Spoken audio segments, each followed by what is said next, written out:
Hi guys, welcome to grow more capital. আজকের তারিখ 8ই জানুয়ারি 2025। তো সোজা চলে যাই মার্কেটে কি হলো সারাদিন দেখে নেওয়া যাক। তো মার্কেট প্রিভিয়াস ক্লোজ করেছিল 23,707-এ, সেখানে আজকে ওপেন করলো 23,746, অর্থাৎ 40 পয়েন্ট গ্যাপ আপ করলো। গ্যাপ আপ করার পরে আর 5.6 পয়েন্টই মাত্র এগোতে পেরেছিল, অর্থাৎ হাই করেছিল 23,751। এবং সেখান থেকে যে সিভিয়ার সেলিং প্রেশার আসে, তার ফলে সেখান থেকে মার্কেট 23,496 পর্যন্ত লো করেছিল, অর্থাৎ হাই পয়েন্ট থেকে মার্কেট প্রায় 350 পয়েন্ট নিচে নেমেছিল। নামার পরে হঠাৎ করে আবার 12টার থেকে একটা বাইং প্রেশার আসে, যার ফলে মার্কেট আবার কিছুটা উপরে ওঠে এবং শেষে 23,688-তে আজকে ক্লোজ করেছে। তো একবার চার্টটা দেখে নেওয়া যাক। এটা 30 মিনিটসের ক্যান্ডেল, 9টা 15 ক্যান্ডেল। এখানে ওপেন করার সাথে সাথে মার্কেটে সেলিং প্রেশার চলে আসলো এবং এমনই সেলিং প্রেশার যে মার্কেট শুধু ভার্টিক্যালি নিচের দিকেই যেতে থাকলো। সেটা 11টা 45 মানে 12:15 অবধি মার্কেট পতন ছিল। তারপর থেকে হঠাৎ করে আবার মার্কেটে একটা বাইং প্রেশারের জন্য মার্কেট অনেকটাই সেই যে নিচের লেভেলে নেমেছিল সেখান থেকে অনেকটাই উপরে আসতে পেরেছে। তো এই ছিল আজকের চার্ট। আর ডে চার্টটা একবার দেখে নেওয়া যাক।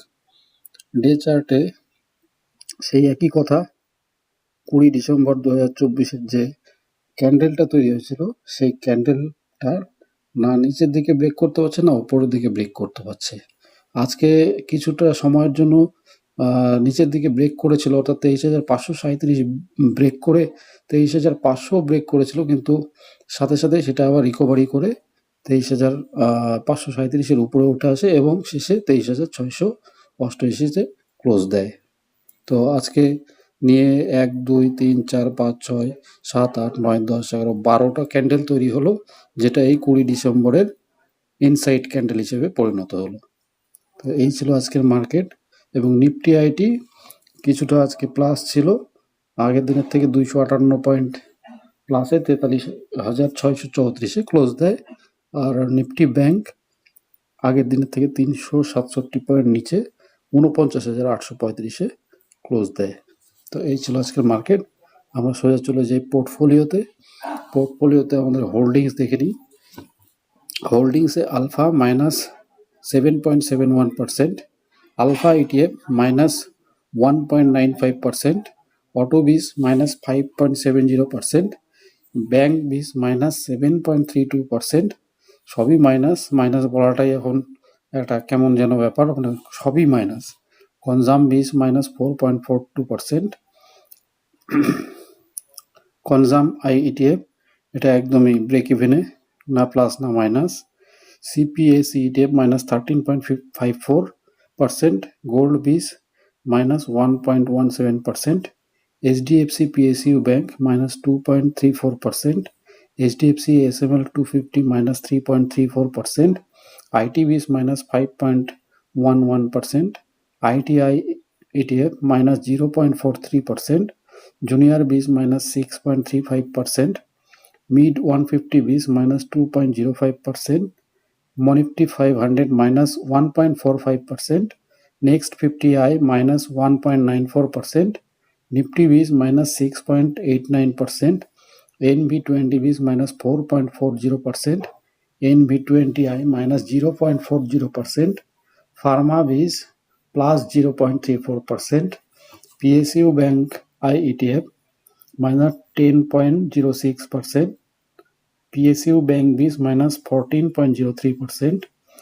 SETF Gold +2.63%, SETF Nifty 50 -2.05%, SETF Nifty Bank -3.69%, Silver Biz -7.23%, Silver IETF -3.63%, -3.67%, tata silver -0.11%। আজকে ডিএসপিএল আমাদের -1,086 টাকা এবং যেটা পার্সেন্টেজ টার্মে -0.34%। তো এই ছিল হোল্ডিংস। আর অর্ডারে আমাদের কোনো বাই বা সেল ছিল না অ্যাজ পার স্ট্র্যাটেজি, সেই জন্য অর্ডার ওপেন আর এক্সিকিউটেড দুটোই আজকে এমটি। তো এই ছিল আজকের মার্কেট। সোজা চলে যাই আমরা এফআইআই ডিআই ডাটা। ডিআইরা আজকে নেট বাই করেছে ২৭১৬ কোটি টাকার, আর এফআইআইরা সেল করেছে ৩৩৬২ কোটি টাকার। অর্থাৎ যা দেখে মনে হচ্ছে যে সকালে মার্কেট খোলার সঙ্গে সঙ্গে এফআইআইরা এসে সেল করতে শুরু করে, যার ফলে মার্কেট ফার্স্ট হাফটা ভার্টিক্যালি পড়তেই থাকে এবং দুপুরের দিকে এসে ডিআইরা হাল ধরে, যার ফলে আবার সেটা বাউন্স ব্যাক করে কিছুটা সামলে নেয়। তো এই ছিল আজকের মার্কেট। দেখা যাক আগামীতে কি হয়। তো আজকের জন্য এইটুকুই। Thank you.